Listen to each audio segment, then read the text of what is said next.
Margaret Williams didn't want to come to the Elvis concert that night because every piece of music reminded her of the son she'd lost in Vietnam. But when her friends forced her to come to that concert, what happened there changed both Margaret's and Elvis's lives forever. And 20,000 people could never forget that night. July 15th, 1972, Madison Square Garden, New York City. The most famous arena in the world was packed with 20,000 screaming Elvis fans. It was Elvis's first concert in New York City in over 15 years, and the energy was absolutely electric. People had traveled from all over the country, some even from other continents, just to see the king perform in the Big Apple. Among those 20,000 people sat a woman who really didn't want to be there. Margaret Williams, 55 years old, sat in section 12, row F, seat 18. Her silver hair was neatly styled, her black dress conservative and somber. While everyone around her buzzed with excitement, Margaret looked like she was attending a funeral rather than a concert. Margaret was a widow from Queens, New York. She'd lost her husband Robert to a heart attack 3 years earlier, and her only child, her son David, had been killed in Vietnam in 1969. David Williams had been just 22 years old when a sniper's bullet ended his life in the jungles of Southeast Asia. David had been Margaret's entire world, a bright, musical young man who played guitar and sang in the church choir. He'd loved Elvis Presley's music, had all his records, and dreamed of becoming a musician himself after his military service. But that dream, like David himself, had died in a rice paddy thousands of miles from home. For Margaret, music had become a source of pain rather than joy. Every song reminded her of David singing along in their small apartment. Every melody brought back memories of him strumming his guitar in the living room. She'd put away his records, sold his guitar, and tried to live in silence. But Margaret's three closest friends, Betty, Rose, and Helen, had been worried about her. For 3 years, she'd barely left her apartment, except for work and church. She'd become a shadow of the vibrant woman she used to be. They'd tried everything to bring her back to life, but nothing worked. Margaret, you can't live like this forever, Betty had told her over coffee that morning. David wouldn't want you to stop living. Every time I hear music, I see his face, Margaret had replied, tears in her eyes. It's too painful. That's when Rose had pulled out the tickets. "We got these for you," she said. Elvis Presley at Madison Square Garden tonight. Margaret had immediately protested. No, absolutely not. I can't. I won't. David loved Elvis, Helen had said gently. Maybe this could help you feel close to him again. "It'll only make it worse," Margaret had insisted. But her friends weren't taking no for an answer. They'd already made up their minds. If Margaret wouldn't come willingly, they'd practically carry her there. They knew she needed this, even if she didn't. By 7 p.m. that evening, Margaret found herself reluctantly walking into Madison Square Garden, flanked by her 3 determined friends. The arena was a sea of excitement, teenagers screaming, middle-aged women holding signs, men in their best suits, hoping to catch a glimpse of their idol. Margaret felt overwhelmed and out of place. I want to go home, she whispered to Betty. Just give it a chance, Betty replied, guiding her to their seats. 1 hour. If you hate it, we'll leave. As they settled into their seats, Margaret couldn't help but notice the excitement around her. A young woman in the row in front was telling her boyfriend about how she'd driven 12 hours from Ohio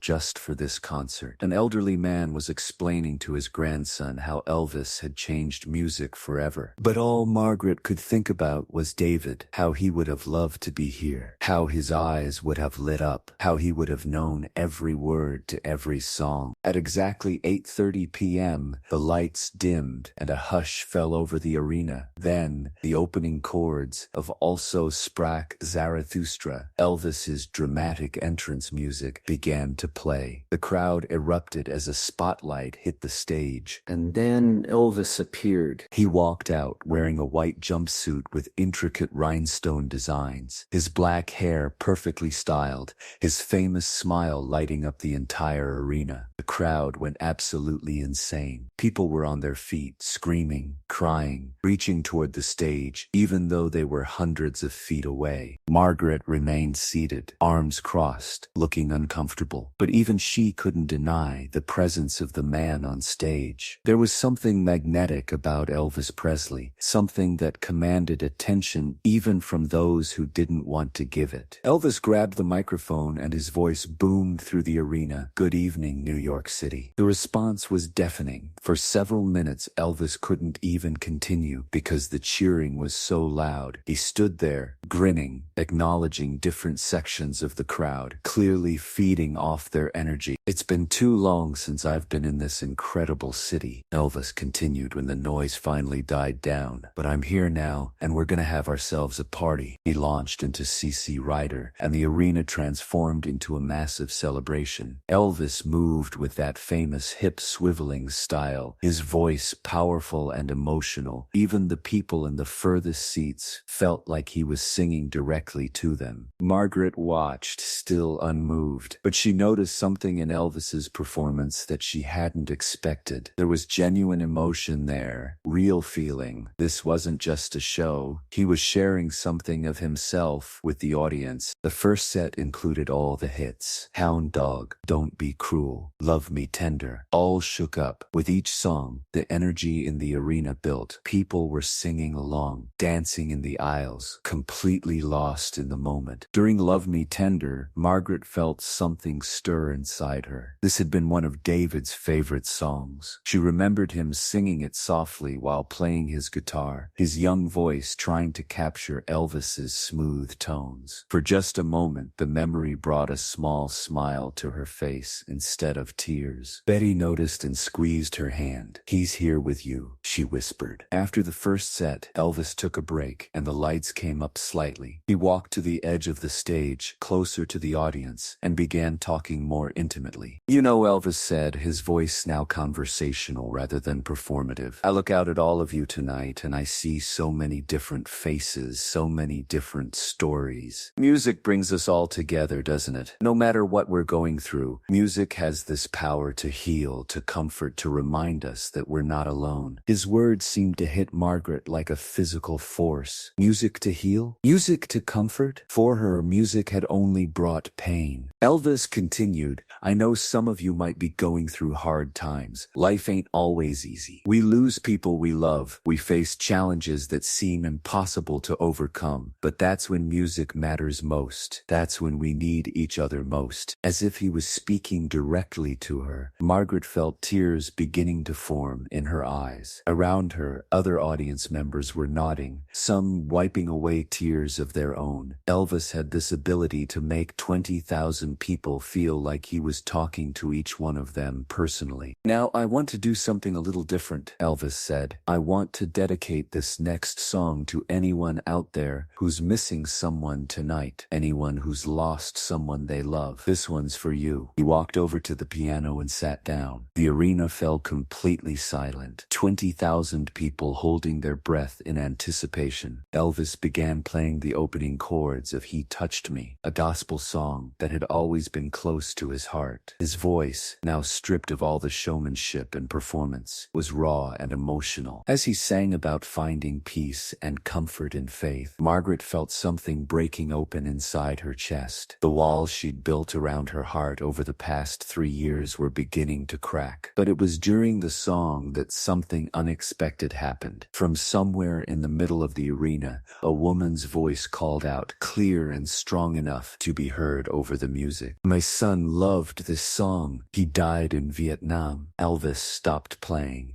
The entire arena went silent. You could hear a pin drop in that massive space. Elvis looked up from the piano, searching the crowd. "Ma'am," he said gently into the microphone, "would you mind standing up so I can see you?" Margaret's heart was pounding. She hadn't even realized she was the one who had spoken. The emotion of the moment, the power of the song, the memories of David, it had all overwhelmed her, and the words had just poured out. Betty was staring at her in shock. shock. "Margaret, that was you," she whispered. Slowly, with 20,000 pairs of eyes turning toward her, Margaret stood up. Her legs were shaking, her heart racing. She'd never done anything like this in her life. Elvis shaded his eyes against the stage lights, trying to see her in the crowd. "What's your name, ma'am?" "Margaret," she called back, her voice trembling. "Margaret Williams." "Margaret Williams," Elvis repeated, his voice gentle and respectful. "And what was your son's name?" "David," Margaret replied, and just saying his name out loud in this public space broke something open inside her. David Williams. He was. The arena remained completely silent. This wasn't part of the show. This wasn't planned entertainment. This was real life, real grief, playing out in front of 20,000 people. "Tell me about David, Margaret," Elvis said, and there was something in his voice that made it clear this wasn't about the performance anymore. This was one human being reaching out to another. Margaret's voice grew stronger as she spoke about her son. "He loved music. He wanted to be a musician like you. He played guitar and sang in our church choir. He had all your records." Elvis was quiet for a moment, clearly moved. When he spoke again, his voice was thick with emotion. "Margaret, I want you to know that David's love for music, his dreams, his talent, none of that died in Vietnam. That lives on. In you, in everyone who remembers him, in the music he loved." Margaret was crying now, but for the first time in 3 years, they weren't just tears of sadness. There was something else mixed in. Relief, connection, maybe even a tiny spark of the joy she thought she'd lost forever. "Margaret," Elvis continued, "I'd like to finish this song for David. Would that be okay?" Margaret nodded, unable to speak. Elvis returned to the piano, but this time when he sang, "He Touched Me," it wasn't just a performance.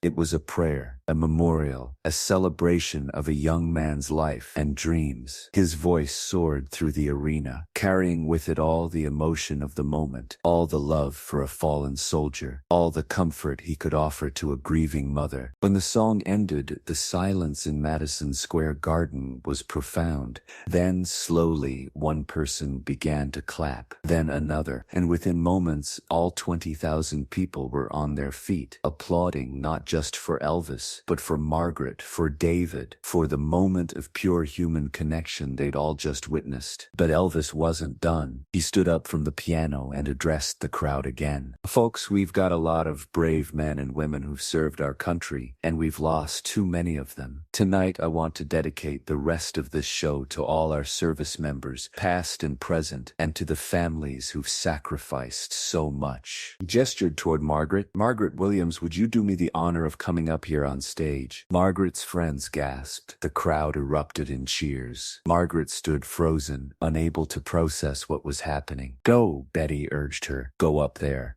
I can't," Margaret whispered. "I can't do that." But the crowd was chanting now, "Margaret, Margaret," with her friends encouraging her and 20,000 people cheering her on. Margaret began making her way toward the stage. People patted her back as she passed, offering words of support and comfort. It took several minutes for her to reach the front, with security helping her navigate through the crowd. When she finally reached the stage, Elvis himself came down to help her up. As he took her hand, he looked into her eyes and said quietly, so only she could hear, "David would be so proud of you right now." Standing on that stage, looking out at 20,000 people, Margaret felt simultaneously terrified and strangely at peace. Elvis kept his arm around her shoulder, providing comfort and support. "Ladies and gentlemen," Elvis announced, "I want you to meet Mrs. Margaret Williams, the mother of David Williams, who gave his life serving our country in Vietnam." The applause was thunderous and went on for several minutes. Margaret had never experienced anything like it. Thousands of people honoring her son's memory, celebrating his life, acknowledging his sacrifice. When the applause finally died down, Elvis said, "Margaret, I know this might be difficult, but would you mind telling everyone a little bit about David?" Margaret took the microphone with shaking hands. She'd never spoken to more than a few dozen people at once, and here she was addressing 20,000, but something about the moment gave her strength. "David was my only child," she began, her voice barely a whisper at first. "When his father died, it was just the two of us. He was the kindest, most gentle soul you could ever meet. He loved music more than anything in the world. Her voice grew stronger as she continued. He played guitar, and he sang, and he dreamed of making music his career when he came back from Vietnam. He said, music could heal people, could bring them together. And tonight I think he was right. The arena was completely silent, hanging on every word. For 3 years I couldn't listen to music because it hurt too much. It reminded me of everything I'd lost. But being here tonight, seeing all of you, feeling the love and support, I think David would want me to remember the joy music brought him, not just the sadness of losing him. When she finished speaking, there wasn't a dry eye in the house. Elvis was wiping away tears, and throughout the arena, people were openly crying. Elvis took the microphone back. Margaret, you've given us all a gift tonight. You've reminded us what's really important, what music is really about. It's about connection, about love, about honoring those who came before us. He turned to the crowd. I want everyone here to remember David Williams. I want you to remember all the young men and women who've given their lives for our freedom. And I want you to remember Margaret's courage in sharing her story with us tonight. Elvis then did something unprecedented. He called his entire band forward and announced that they were going to play David's favorite Elvis song, Love Me Tender, and he wanted the entire audience to sing along, to create a memorial for David that would echo through Madison Square Garden. As the gentle melody began, 20,000 voices joined together in harmony. Margaret stood on that stage, surrounded by music for the first time in 3 years, and felt her son's presence more strongly than she had since the day he died. When the song ended, Elvis hugged Margaret tightly. "Thank you," he whispered to her. "Thank you for sharing David with us. Thank you for reminding us all what courage looks like." As Margaret made her way back to her seat, the entire arena remained standing, continuing to applaud. People reached out to touch her hand, to offer their thanks, to share their own stories of loss and healing. The rest of the concert took on a different quality. Elvis performed with even more emotion than usual, frequently dedicating songs to service members and their families. The audience, having shared in something profound and real,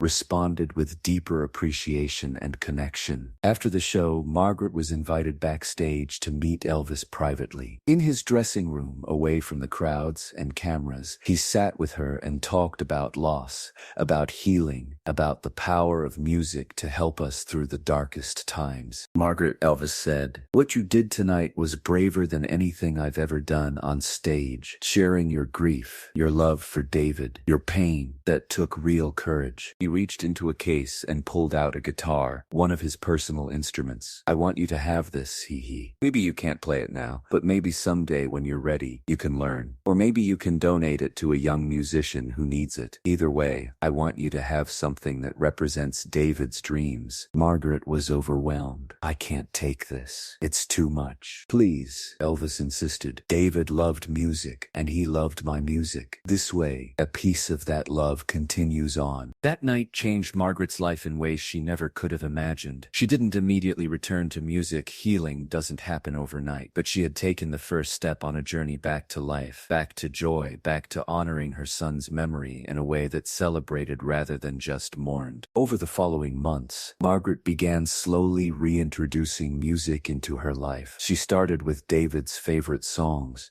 letting herself remember the good times instead of focusing only on the loss. She joined a support group for military families, where she shared her story and helped other grieving parents. Eventually, she learned to play that guitar Elvis gave her. Not well, and not for performance, but well enough to feel connected to David's dreams, to honor his memory through the music he loved. The story of that night at Madison Square Garden spread quickly. Newspapers picked it up, magazines wrote about it, and it became one of the most talked about moments in Elvis's career. But for Margaret, it wasn't about fame or publicity. It was about a moment when music, community, and human compassion came together to begin healing a broken heart. Elvis never forgot Margaret or David. He often mentioned them in interviews, talking about how that night reminded him why music mattered, why his role as an entertainer carried responsibility beyond just entertainment. Years later, when Elvis passed away in 1977, Margaret was one of the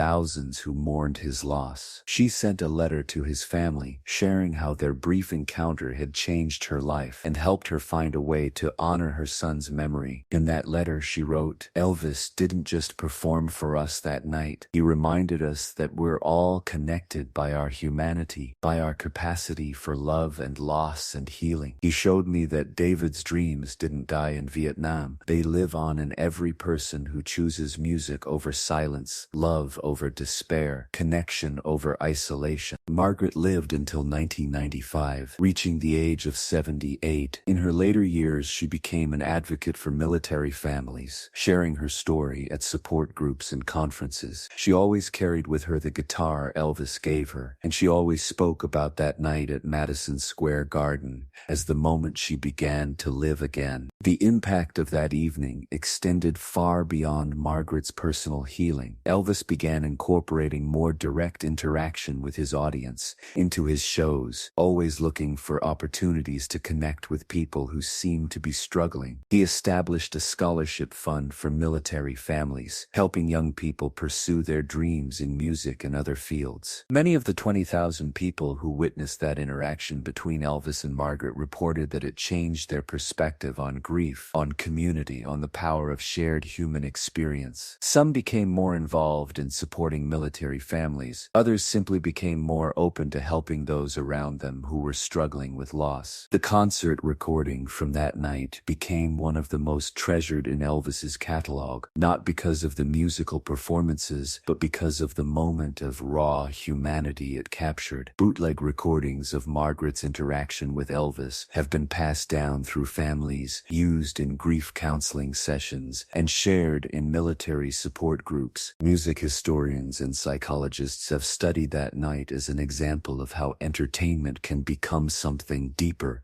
how a shared experience can create healing and community. The incident is taught in courses on grief counseling, in seminars on public speaking, and in discussions about the role of artists in society. But perhaps the most lasting impact was on the many other parents who had lost children in Vietnam and other conflicts. Margaret's courage in sharing her story publicly gave them permission to grieve openly, to honor their children's memories, to seek support and community rather than suffering in isolation. In 1982, when the Vietnam Veterans Memorial was dedicated in Washington, D.C., Margaret was among the family members who participated in the ceremony. She carried with her a photo of David and a pic from the guitar Elvis had given her. As she touched her son's name on that black wall, she hummed, "Love Me Tender," and remembered that night when 20,000 people had helped her begin to heal. Today, the story of Margaret Williams, David Williams, and Elvis Presley continues to inspire people dealing with loss, grief, and the long journey toward healing. It reminds us that sometimes the most powerful moments happen when we least expect them, when we're forced out of our comfort zones and into spaces where true human connection can occur. Margaret's initial reluctance to attend that concert, her friend's insistence that she needed to be there, and Elvis's compassionate response to her unexpected outburst, all combined to create a moment that transcended entertainment and became something sacred, a reminder that we're all connected by our capacity to love, to lose, and ultimately to heal together. The lesson of that night at Madison Square Garden is simple but profound. Sometimes the thing we resist most, connection, vulnerability, sharing our pain with others, is exactly what we need to begin healing. Sometimes it takes the kindness of friends to push us toward the light, and sometimes it takes the compassion of strangers to help us find our way back to life. Margaret Williams went to that concert as a broken, isolated woman who had given up on music, on joy, on connection with others. She left as someone who had rediscovered hope, who had found a way to honor her son's memory that brought life rather than just pain, who had experienced a profound healing that can come from sharing our deepest struggles with others. And Elvis Presley, who had built his career on entertaining people, learned that night that his greatest performance might not be about singing at all, but about recognizing pain in others and responding with compassion, dignity, and love. love. The ripple effects of that night continued to spread in ways no one could have anticipated. Margaret's story inspired other military families to share their experiences publicly. Veterans organizations began incorporating music therapy into their programs, recognizing its power to heal emotional wounds that traditional therapy sometimes couldn't reach. Dr. Sarah Mitchell, a psychologist who began studying the incident in the 1980s, noted, "What happened between Margaret and Elvis that night demonstrated something we now call collective healing. When one person's vulnerability is met with compassion in a public space, it creates permission for others to heal as well." Indeed, letters poured in from concert attendees describing how witnessing Margaret's courage had inspired them to confront their own grief, to reach out for help, to honor lost loved ones in new ways. A man named Robert Chen, who had been in the audience that night, wrote, "I lost my brother in Korea, and for 20 years I carried that pain alone. Seeing Mrs. Williams share her story gave me the courage to finally talk about Tommy, to visit his grave, to let myself grieve properly." The incident also had a profound impact on how Elvis approached his remaining years as a performer. His band members noticed a change in him after that night. He became more attuned to his audience's emotional needs, more willing to stop a show if someone needed help, more committed to using his platform for healing rather than just entertainment. Charlie Hodge, Elvis's longtime friend and guitarist, recalled, "After that night with the Vietnam mother, Elvis would often scan the crowd during shows, looking for people who seemed to be struggling. He'd change his set list on the spot if he felt the audience needed a particular song. That woman taught him something about the responsibility that comes with his gift." In 1973, exactly 1 year after the Madison Square Garden incident, Elvis established the David Williams Memorial Scholarship Fund, providing financial assistance to children of military families who wanted to pursue careers in music. The fund, which continued long after Elvis's death, has helped hundreds of young people achieve their dreams while honoring the memory of a young soldier who died too soon. Margaret remained involved with the scholarship fund throughout her life, often attending award ceremonies and meeting the recipients. She would tell each young musician the same thing. David believed music could change the world. "You're carrying on his dream." One particularly moving story involves Jennifer Martinez, no relation to the Frank Martinez from our previous story, a daughter of a Navy SEAL who was killed in action in the 1980s. Jennifer received a David Williams scholarship to attend Berklee College of Music, where she studied songwriting. Her senior project was a song called "Letters from Heaven," inspired by Margaret's story and dedicated to all military families dealing with loss. When Jennifer performed the song at her graduation concert, she invited Margaret to attend. The 73-year-old woman sat in the front row, tears streaming down her face, as she heard David's legacy transformed into a new song that would touch other hearts, other families dealing with similar losses. That night, Margaret said later, "I realized that David's dream hadn't died in Vietnam at all. It had multiplied, grown, touched more lives than he ever could have imagined. Elvis helped me see that, but David's spirit was doing the work." The scientific community also took notice of what happened that night. Researchers began studying what they termed the Madison Square Garden effect, the phenomenon of how public vulnerability and communal response can accelerate individual healing processes. Studies showed that people who witnessed acts of public compassion were more likely to seek help for their own emotional struggles. Dr. Michael Torres, a researcher at Johns Hopkins,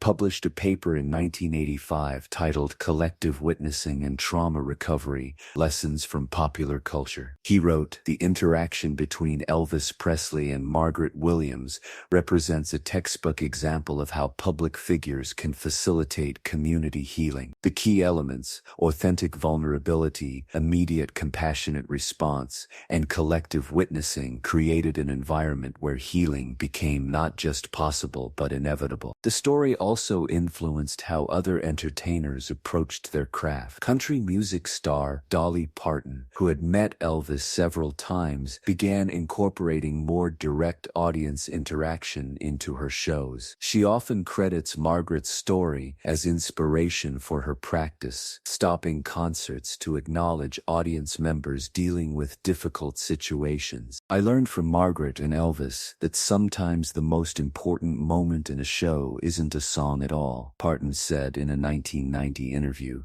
Sometimes it's just recognizing someone's pain and letting them know they're not alone. The influence extended beyond country music. Rock stars, pop singers, and even classical musicians began sharing the story in interviews, describing how it changed their understanding of their role as performers. Bruce Springsteen referenced the incident during his own concerts, particularly when performing songs about veterans and working-class struggles. In 1992, on the 20th anniversary of the concert, CBS produced a documentary called The Night That Changed Everything, Margaret Williams and Elvis Presley. The hour-long special featured interviews with Margaret, surviving band members, audience members from that night, and experts discussing the psychological and cultural impact of the incident. During filming, Margaret, then 75, returned to Madison Square Garden for the first time since that night. Standing on the stage where she had shared her story, she reflected on how that moment of pain had transformed into decades of purpose. "I came here broken and left here with hope," she said, looking out at the empty arena. "David would be so proud to know that his story, his dreams, have touched so many lives. That night, Elvis gave me back my son's legacy." The documentary revealed several previously unknown details about that evening. Concert security guard James Murphy, who had helped Margaret reach the stage, shared that Elvis had personally insisted she be given VIP treatment for the rest of the evening, including a catered dinner and transportation home. "Most performers would have acknowledged her and moved on," Murphy said in the documentary, but Elvis spent over an hour with her after the show, just talking, just listening. He treated her like family. Band member James Burton added,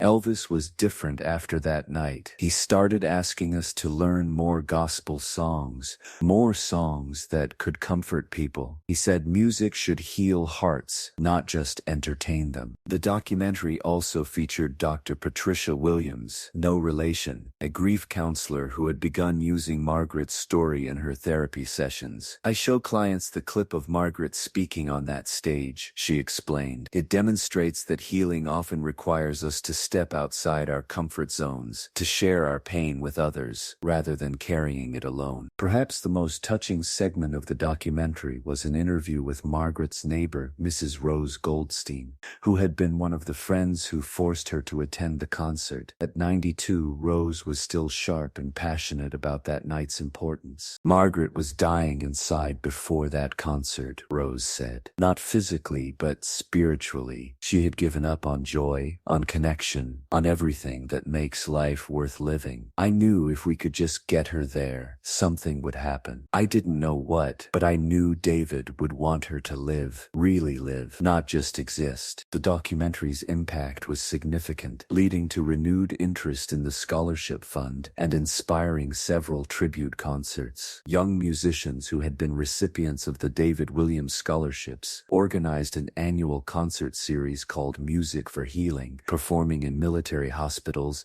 veterans centers, and grief support group meetings. These concerts adopted Margaret's model of encouraging audience participation and sharing. Instead of traditional performances, they became opportunities for veterans and family members to share their stories, to honor lost loved ones, and to find community through music. Maria Santos, a recent scholarship recipient whose father had died in Afghanistan, explained the philosophy. "We learned from Mrs. Williams that music isn't just about the person on stage. It's about everyone in the room, all the stories we carry, all the love we've lost and found. When we create space for that, magic happens." By the time Margaret passed away in 1995, her story had become part of American cultural history. Her funeral was attended by hundreds of people she had never met: veterans, military families, musicians, musicians, and others whose lives had been touched by her courage. That night at Madison Square Garden, Elvis's daughter, Lisa Marie Presley, attended the service and delivered a reading about how her father had often spoken of Margaret and David in his final years. He said that night taught him the difference between being a star and being a healer, Lisa Marie shared. Margaret showed him that real power comes from helping others find their voice, not just using your own. The David Williams Memorial Scholarship Fund, now managed by a board that includes Margaret's neighbors' children and grandchildren, has distributed over $2 million in educational assistance. Each recipient receives not just financial support, but also Margaret's story, ensuring that her legacy of courage and David's dreams of healing through music continue to inspire new generations. Today, music therapy programs specifically reference the Margaret Williams model, the practice of creating safe spaces for people to share their stories and find healing through communal experience. Medical schools teach about the incident as an example of how public figures can positively impact mental health outcomes. The guitar Elvis gave Margaret that night is now displayed in the Country Music Hall of Fame, with a plaque that reads, "This instrument represents the power of music to heal, to connect, and to transform pain into purpose." It reminds us that sometimes the most important performance is simply showing up for someone who needs to be heard. Visitors to the exhibit often leave notes sharing their own stories of loss and healing. The museum has collected thousands of these messages over the years, creating an ongoing testament to the ripple effects of that night when a grieving mother found her voice and a superstar found his purpose. If this incredible story of healing and human connection moved you, make sure to hit that subscribe button and share this video with someone who needs to hear about the power of community and compassion. Let us know in the comments about a time when music helped you through a difficult period. And don't forget to ring that notification bell for more amazing true stories about the moments that reveal the best of human nature.